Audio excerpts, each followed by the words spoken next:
말씀은 시편 132편 1절에서 18절까지입니다.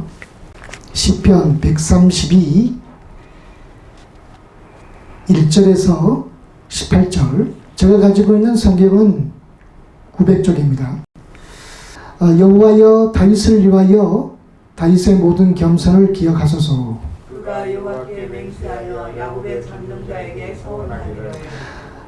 내가 내 장막집에 들어가지 아니하며 내 침상에 오르지 아니하고 내 눈으로 잠들게 하지 아니하며 내 눈꺼풀로 졸게 하지 아니하며 여호와의 처소 곧 야곱의 전능자 하나님 전능자의 성막을 발견하기까지 하리라 하였나이다. 우리가 그것이 에브라다의 땅을 들었더니 나무밭에서 찾았다. 우리가 그의 계신 곳으로 들어가서 그의 발등상 앞에 엎드려 예배하리로다.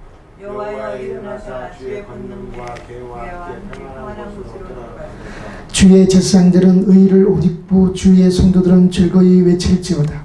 주의 종 다윗을 위하여 주의 기름 부음 받은 자들의 얼굴을 외면하지 마옵소서. 여호와께서 다윗에게 성실히 맹세하셨으니 변하지 아니하실지라. 이르시기를 내 몸의 소생을 내 왕위에 둘지라. 내 자손이 내 언약과 그들에게 교훈하는 내 증거를 지킬진대 그들의 후손도 영원히 내 왕위에 앉으라 하셨도다. 여호와께서 시온을 택하시고 자기의 거처로 삼고자 하여 이르시기를 이는 내가 영원히 쉴 곳이라. 내가 여기 거주할 것은 이를 원하였음이로다. 내가 이 성의 생육품에 만족히 복을 주고 떡으로 그 빈민을 만족하게 하리로다. 내가 그 제사장들에게 구원의 옷을 입히리니 그 성도들은 즐거이 외칠지어다. 내가 거기서 다윗에게 뿔이 나게 할 것이라. 내가 그 내 기름 부음 받은 자를 위하여 등을 준비하였도다. 내가 그의 원수를 스치는 옷 입히고 그에게 왕관이 빛나게 하리라 하셨도다. 아멘. 감사합니다. 이 다윗이 물론 처음에 다윗이라고 말하지는 않습니다만 여기 32절 32편 10절에 보면 주의 종이 다윗을 위하여 이렇게 했으니까 여기서 물론 이제 다윗이라고 이제 첫 구절에 있지만 다윗을 위하여 다윗의 모든 겸손을 기억하소서 했어요. 그럼 이 다윗이 왜 겸손했을까요? 겸손했다는 증거는 첫째, 사무엘상 23절, 11절, 12절에 어떤 결정을 하기 전에 항상 기도했습니다. 하나님께 기도함으로 물었습니다. 다윗이 이르되 이스라엘 하나님 여호와여 사울이 나 때문에 이 성읍을 멸하라고 그일라로 내려오기를 깨한다함을 주의 종이 분명히 들었나이다. 그일라 사람들이 나를 다윗을 그의 손에 넘기겠나이까? 주의 종이 들은 대로 사울이 내려오겠나이까? 이스라엘 하나님 여호와여 원하건대 주의 종에게 알려주옵소서 하니 여호와께서 이르시되 그가 내려오리라 하시니라. 이렇게 다윗은 하나님께 어떤 결정을 하기 전에 항상 하나님께 묻고 기도했습니다. 다윗이 겸손했습니다. 그리고 또 둘째, 다윗이 겸손했다는 것은 하나님이 전쟁에서 이기게 하셨다는 것을 다윗은 알았습니다. 우리가 항상 잘 될 때에 자기가 잘 된 것 같지만 하나님이 잘 되게 하신 겁니다.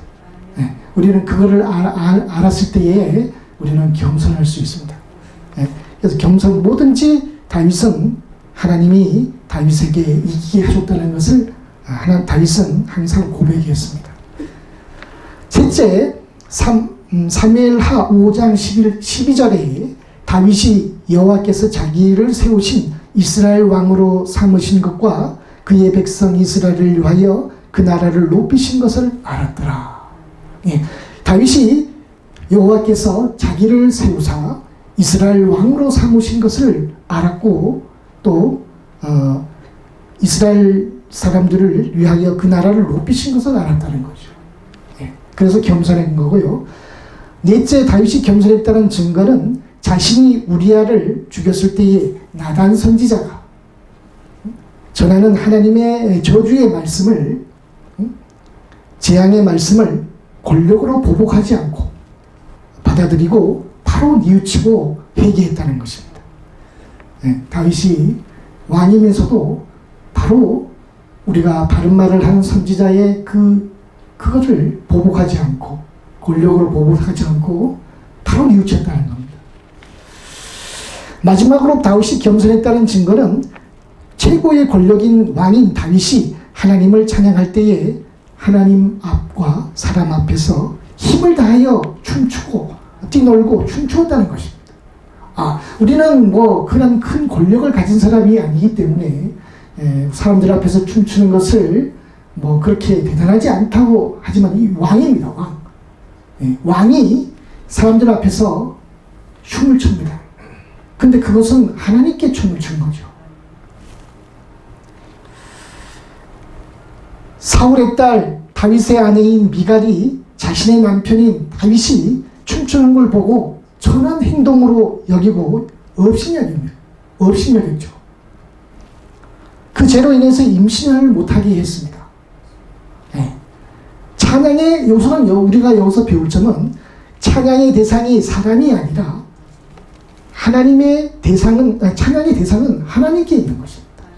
그래서 우리가 때론 우리의 눈에 거북하고 우리의 귀에 거슬릴 수 있는 몸치, 하나님 앞에 못 추는 춤이라 할지라도 또 음치, 박치, 그럴지라도 이게 우리에게 거슬릴지라도 우리가 받는 찬양이 아니라 하나님께 드리는 찬양입니다. 그래서 하나님은 그거를 받으시는 겁니다. 그래서 우리는 그런 거를 너무 신경 쓰지 말고 우리의 사람들을 위해서 우리가 찬양하는 것이 아니고 춤추는 것이 아니고 하나님께 찬양하는 거고 춤추는 겁니다. 저도 20대에 많이 뭐 밖에 나와서 춤도 추고 그랬습니다만은 5절에 보면요, 여호와의 초소, 그러니까 3절에 내 다윗의 장막에 들어가지 아니하고, 그러니까 다윗이 여호와께 맹세하여 야곱의 전능자 하나님께 소원을 했어요. 어떤 소원을 했느냐? 다윗의 장막집에 들어가지 아니했다는 거죠. 다윗의 침상에 오르지 않았다. 또 다윗의 눈으로 잠들게 하지 않았다. 다윗의 눈꺼풀로 졸게 하지 않았다는 거죠. 왜요? 여호와의 초소, 하나님의 초소, 야곱의 이스라엘의 전능자 하나님의 성막을 발견하기까지, 그거를 찾기까지 내가 잠들지 않고 눈꺼풀이 졸게 하지 않겠다는 뭡니까? 기도했다는 거예요. 하나님, 이 성막을 찾게 하여 주소서. 그리고 이 성막에서 예배하기를 원합니다. 그 발등사당, 여기 보십시오. 7절에 그의 계신 곳으로 들어가서 하나님의 발등상 앞에 엎드려 예배하리로다. 다윗은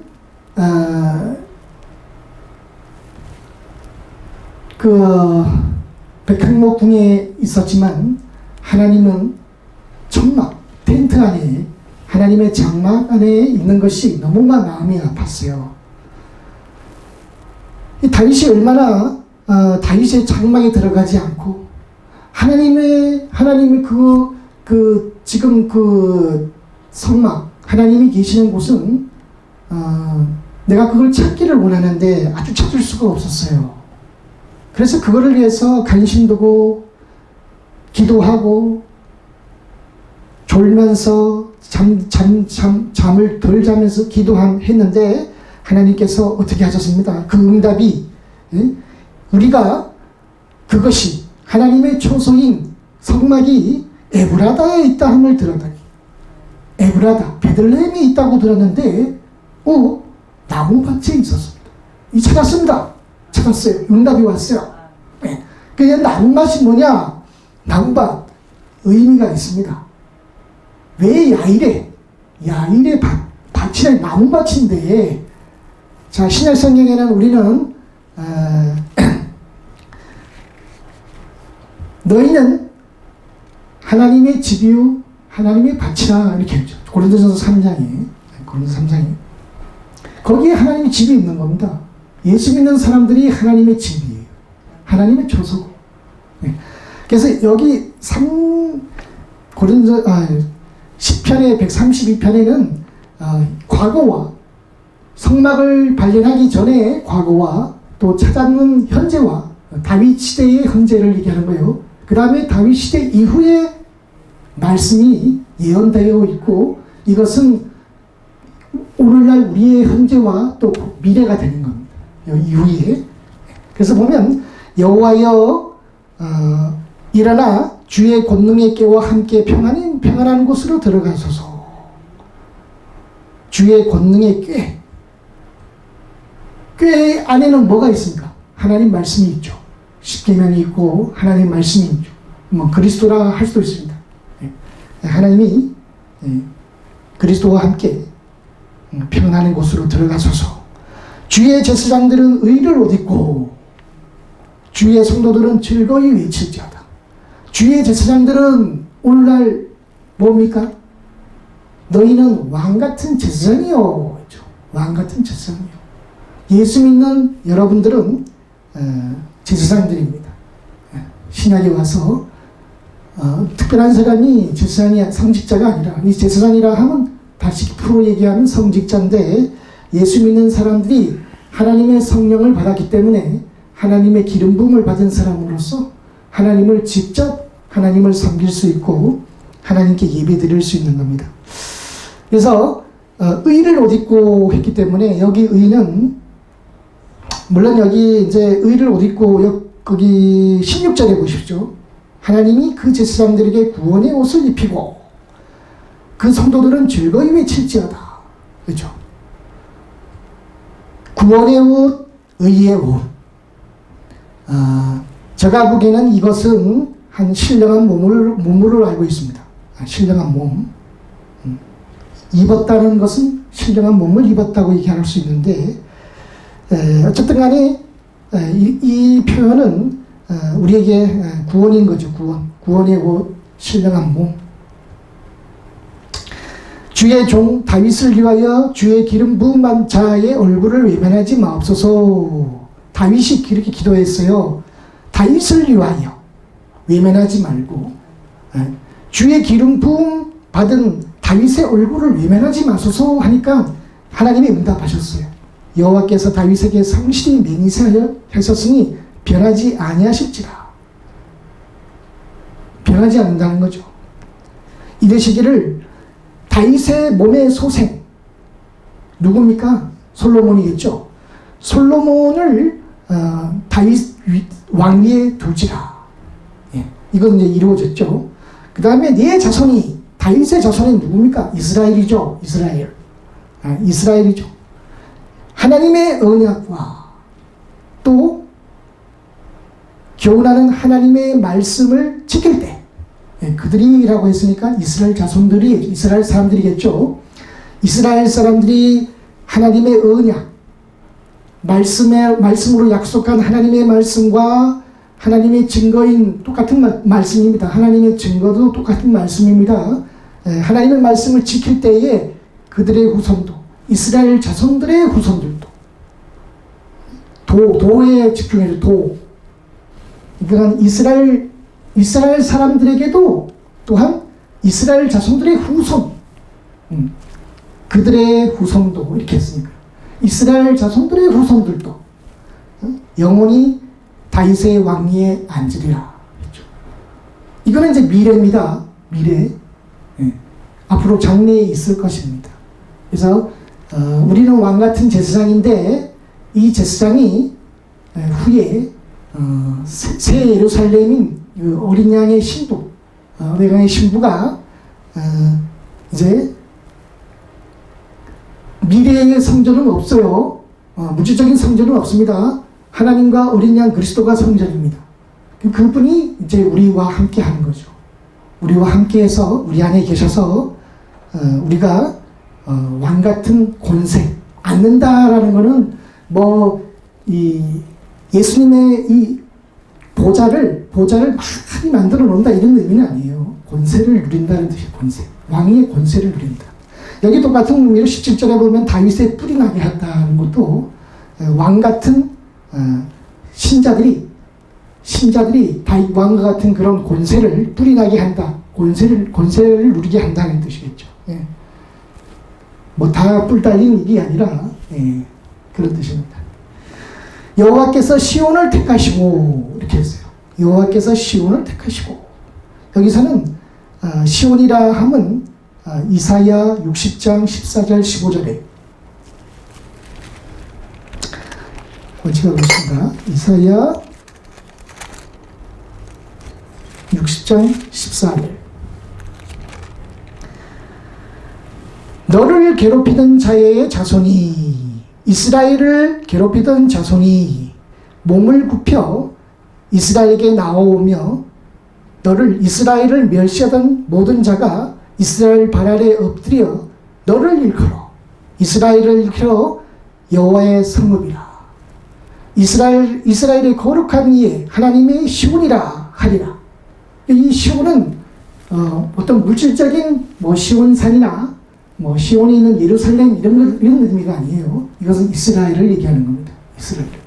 그냥 사람들이 이스라엘 사람들을 여호와의 성읍 그 다음에 시온이라 하리라는 거죠. 이스라엘 사람들을. 그래서 우리가 장래에 여호와께서 우리를 택하시고 하나님의 거처를 삼고자 하여 이르기를 거처래 거처. 이는 내가 하나님이 영원히 쉴 곳이라 내가 여기 거주할 것은 이를 원하였습니다. 자, 하나님은 예수님이 오시기 전에 하나님의 장막을 통해서 하나님이 이스라엘과 함께 하시기를 원했고 우리의 죄를 위해 대속하지 않았기 때문에 하나님을 만나면 죽어요. 하나님의 말씀을 우리에게 들려주면은 바로 직접적으로 들려주면 죽어요. 하나님을 보면 죽어요. 왜? 우리 안에 죄가 있기 때문에. 그래서 이 하나님이 우리 안에 함께 거하고 우리가 또 하나님 안에 거하고 하나님이 우리 안에 거하는 이 관계를 하나님이 주시기 위해 하나님이 하나님의 독생자 예수를 우리의 죄를 대신해서 죽으셨죠. 죽고 난 다음에 예수님이 하나님께 받아서 성령을 우리에게 주심으로 성령이 우리 예수를 믿는 사람들에게 성령을 주시고 그 성령이 우리 안에 계시기 때문에 거처가 된 거죠. 그래서 성령 안에 아버지 하나님과 아들 예수 그리스도가 함께 우리 안에 거하시는 거죠. 그러나 우리의 몸은 때가 돼서 이 육신이 사망하죠. 그래서 우리가 잠시 있는 임시거처예요. 임시거처. 그러면 영원한 거처는 어디겠습니까? 하나님이 예비하신 하늘에서 예비하신 신령한 몸, 그 몸을 우리가 입고 하나님도 그 몸, 우리 영혼의 몸 속에 우리 영혼과 몸 속에 함께 해서 서로 안식을 누리는 겁니다. 하나님은 우리 안에 거함으로 안식을 누리고 쉼을 얻고 우리는 하나님 안에 거함으로 쉼을 얻는 거죠. 그래서 여기서 하나님은 시온을 택하시고 예수 믿는 사람들을 하나님 믿는 사람들을 택하여 거처를 삼고자 하셨던 거죠. 이 관계를 하나님은 부부의 관계로 얘기했습니다. 결혼하는 관계, 어린 양의 아내, 그도 그리스도와 남편이신 그리스도와 아내의 관계. 하나님이 우리 안에서 함께함으로 거하기를 원하셨다는 거죠. 내가 하나님이 이 성의 식료품에 풍족히 복을 주고 여기 식료품이라 하면 말씀입니다. 말씀. 또 떡도 하나님의 말씀이죠. 그리스도의 말씀, 하나님의 말씀. 그 빈민을 만족하게 하고 믿는 우리 사람들을 만족하게 하고 빈민, 물질적으로 이 가난하다는 뜻이 아닙니다. 영적으로 배고픈 우리에게 하나님 말씀을 충만하게 하신다는 거죠.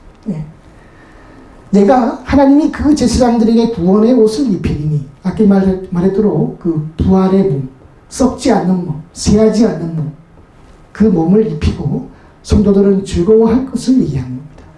이 말씀은 그 계시록 21장 24절에도 나옵니다. 계시록 21장 24절.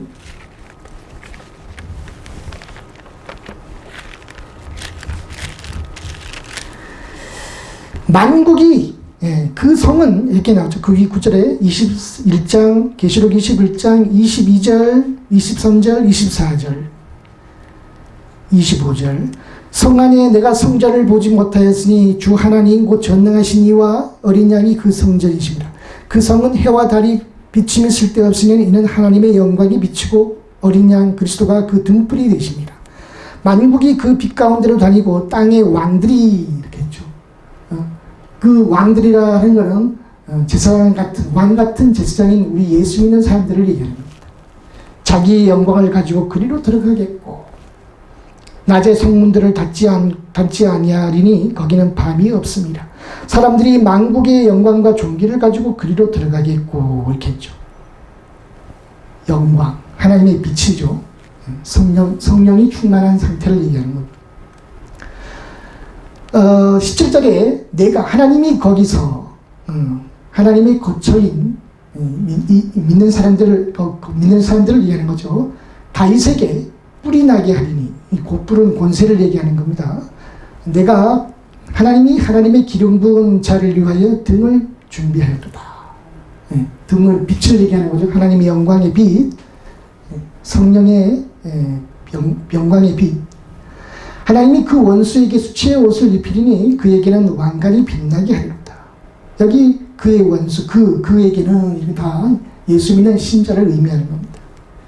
그래서 이 32장에 하나님은 예수 믿는 사람들, 첫 번째 이스라엘 사람들을 택하여서 그들과 함께 하시기를 원했고, 근데 이스라엘 사람들은 하나님의 장막에 계신 하나님을 주의하지 않고 다른 신을 섬기고 그렇게 하고 하나님이 그 성막에 떠나갔죠. 떠나가셔서 이제는 성막의 의미가 없어진 이유가 이제 예수 그리스도가 하나님의 장막을 치신 거죠. 예수 그리스도가 말씀이 육신 안에 거함으로 거하다 했으니까 장막을 치다는 그 의미입니다. 그래서 예수님이 하나님의 장막이에요. 예수님 안에 아버지 하나님이 계셨기 때문에. 그래서 그 장막이신 예수님이 이제 대신 죽고 부활하시고 그 다음에 우리에게 예수 그리스도가 아버지께 성령을 받아서 우리에게 주셨고 그 성령을 통해서 아버지 하나님과 그리스도가 우리와 함께 하셔서 지금 보이지는 않지만 말씀과 기도를 통해서 성령이 우리에게 체험하고 하나님이 우리 안에 거하시고 우리가 하나님 안에 거하고 그래서 요한복음 14장에 너희는 하나님을 믿으니 또 나를 믿으라 하면서 너희는 마음에 근심하지 말라. 하나님을 믿으니 또 나를 믿어라. 네 아버지 집에 거할 곳이 많도다. 네 아버지 집, 즉 성도들에게죠. 성도들이 거할 곳이 많도다. 그렇지 않으면 너희에게 이르시리라. 내가 너희를 위하여 거처를 예비하러 가노니. 거처를 만들기 위해서 예수님이 우리 죄를 제거해야 돼요. 죄라는 문제를 해결해야 돼요. 이 사망의 몸 안에는 우리 하나님이 거할 수가 없죠. 우선은 이 죄를 대신 해결할 수 있는 분 예수 그리스도가 오셔서 대신 우리를 위해 죽으셨고 그 죄를 이제 예수님이 죄사함을 얻었기 때문에 예수를 믿는 사람들은 그래서 이제 성령이 우리에게 들어오시고 그래서 하나님의 거처를 삼으시는 것. 그래서 내가 너희를 위하여 초소를 예비하러 가더니 가서 너희를 위하여 초소를 예비하면 이제 예수님이 십자가에 죽으시고 다시 살아나셔서 부활하셔서 하나님 있는 삼층천에 가셨다가 다시 예수님이 미안하신 대로 성령을 기다리라 하면서 그 성령을 받기까지 기다리라 해서 예수님이 오순절날 성령을 임하게 했죠. 그래서 성령이 임해서 우리는 여기 요한복음 14장 16절 20절에 내가 아버지께 구하겠으니 그가 다른 보혜사를 즉 성령을 주사 너희 영원토록 너희와 함께 있게 하리니 그는 다른 보혜사인 성령은 진리의 영이라 이는 그를 보지 못하고 알지 못함이라. 그러나 너희는 그를 아나니 다른 보혜사이신 진리의 성령을 아나니 그는 성령은 너희와 함께 거하시며 거하다 거처한다는 거죠. 거하다 너희 속에 계시겠습니다. 네. 그래서 그날에는 이렇게 그날에는 내가 예수님이 아버지 아니 너희가 예수 믿는 사람이 예수 믿는 사람들이 예수 아니 예수가 예수 믿는 사람들 안에 거하리라 이렇게 했죠. 네. 그래서 너희가 그거를 알리라 하는 거죠. 그래서 하나님이 하나님의 집 거처하는 곳을 짓기를 원해요. 하나님은 그걸 원하셔요. 여기 나와 있지 않습니까? 14절에 10편 32편 14절에 내가 여기 거할 것을 이를 원하셨다 하는 거죠. 하나님이. 하나님이 이제 그렇게 하나님의 집을 짓기를 원하고 또 우리도 하나님과 함께하여 하나님과 항상 함께 있기를 원하고. 네. 그래서 하나님은 고린도전서 3장에 터를 얘기하면서 터이신 예수 그리스도 안에 건축하기를 원하죠. 세운다라는 말, 다른 말로 얘기하면 건축한다는 겁니다. 건축. 그래서 하나님이 우리가 성장하고 믿음이 자라나고 또 우리가 말씀이 자라나고 할수록 하나님의 집은 하나님이 충만히 거하는 것을 원하신다는 거죠. 여기서 32편에 놀라운 그 하나님의 현재와 미래의 그 예언의 말씀이 있는 것입니다.